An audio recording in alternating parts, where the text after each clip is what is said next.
الإذاعية الكبيرة إيناس جوهر بتحكي يعني واقعة طفولية كده، أو بتعكس روح الدعابة اللي كانت في عبد الحليم حافظ والروح الطفولية اللي كانت جواه. وطبعا بابا شارو كان في وقتها عامل رقابة كده جوه التلفزيون، إن في أغاني معينة يعني فيها جمل ممكن ما ينفعش تتقال، منها أغنية عبد الحليم لسه شفايفي، شايلة سلامك، شايلة أمارة حبك ليا. طبعا كانوا شايفينها إنها صعبة جدا، فكانوا بيشيلوها في المونتاج دايما في الإذاعة. كل ما تيجي الحتة دي في الإذاعة يروحوا شايلينها، تتقال بس جوه الفيلم، لكن في الإذاعة كان الإذاعة ليها تقاليد تانية خالص. فهي راحت، ايناس جوهر راحت لعبد الحليم وقالت له: يا استاذ عبد الحليم، الكوبليه ده مش هينفع يتقال. فراح قايل لاحمد فؤاد حسن اللي هو ماسك الفرقه بتاعته، وقال له: خلاص بلاش منها خالص.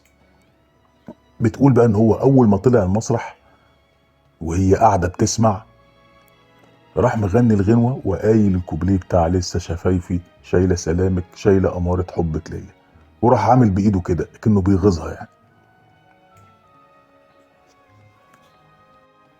في اشاره منه ان هو صمم برضه يعمل الاغنيه دي. غريبه جدا انك وقتها تفتكر الناس دي كان عندهم يعني برضه ايه، آه، في ناس شايفه ان هم كانوا مش محافظين زي دلوقتي، وكانت موضه الميني جيب والمش عارف ايه والكلام ده، فممكن هم كانوا متحررين اكتر يعني. لا، هم عندهم بص الكلمه كانوا بيقفوا عليها.